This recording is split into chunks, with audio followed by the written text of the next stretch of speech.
Assalamualaikum warahmatullahi wabarakatuh. Selamat siang teman-teman dan juga selamat siang kepada Bu Firly. Pada kesempatan siang hari ini, kami dari kelompok 3 akan mempresentasikan materi tentang perubahan posisi peran subjek konsumen ke produsen pesan. Sebelumnya, saya mengucapkan banyak terima kasih kepada teman-teman yang telah berkenan hadir pada kelas siang hari ini.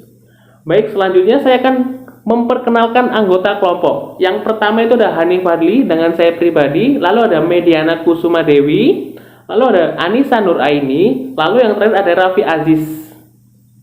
Nah, di slide pertama ini ada apa itu subjek?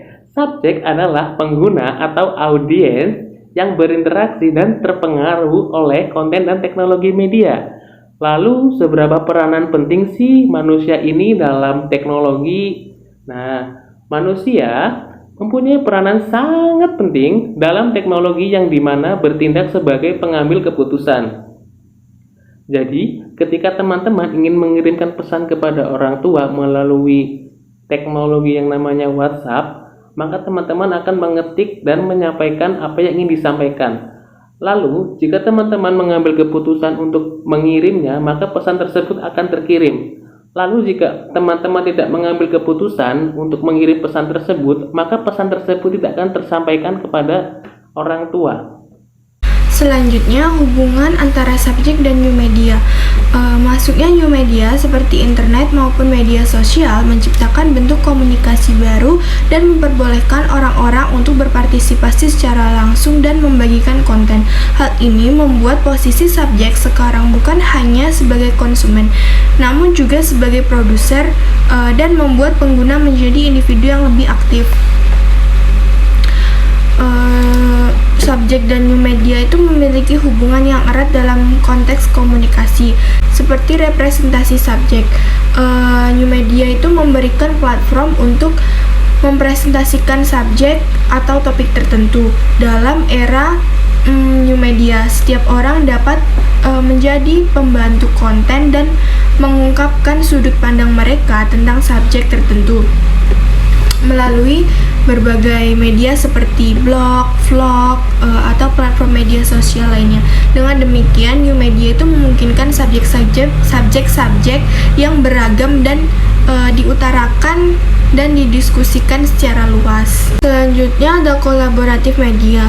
Platform digital menyediakan ruang di mana pengguna bisa berinteraksi dan menawarkan kesempatan bagi mereka untuk membuat konten, berpartisipasi pada konten komunitas dan sebagainya. Ruang ini membuat pengguna dapat berkontribusi dengan informasi secara langsung, baik itu dalam memproduksi pesan maupun mengomentari secara langsung.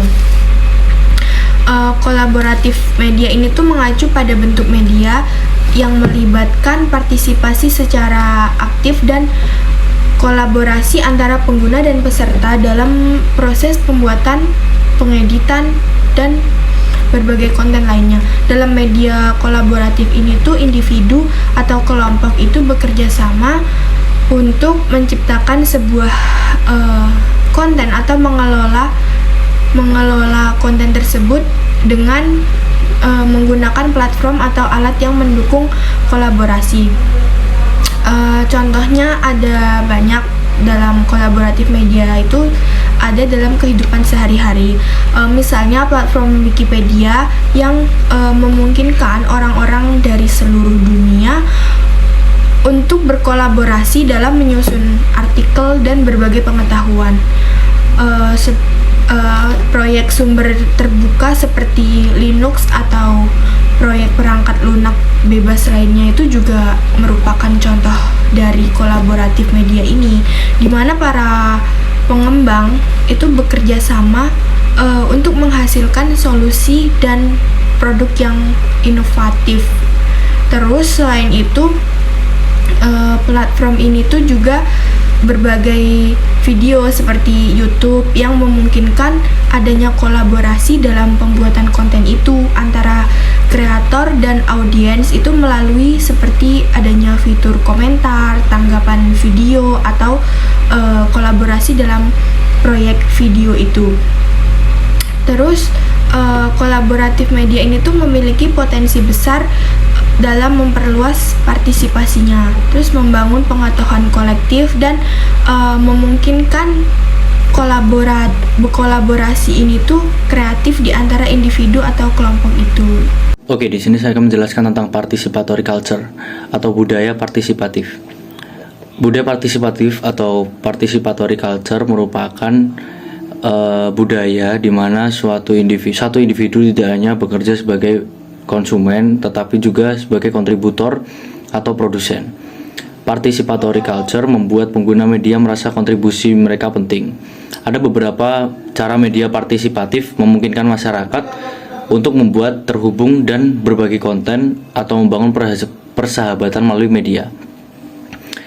YouTube salah satu platform untuk mendorong orang untuk membuat konten atau mengupload konten mereka untuk dibagikan ke seluruh dunia, sehingga menciptakan lingkungan bagi pembuat konten baru atau lama. Discord merupakan salah satu platform media juga, memungkinkan orang terutama gamer untuk terhubung satu sama lain di seluruh dunia dan bertindak sebagai ruang obrolan langsung. Twitch juga adalah situs web media streaming, tempat pembuat konten dapat tayang secara langsung untuk pemirsa di seluruh dunia. Seringkali situs partisipatif ini mengadakan acara komunitas seperti acara amal atau acara peringatan untuk seseorang yang penting bagi orang-orang di komunitas tersebut. Oke, lalu saya akan menjelaskan tentang User Generated Content atau UGC. User Generated Content merujuk pada segala jenis konten yang diunggah oleh pengguna atau konsumen yang muncul pada berbagai platform.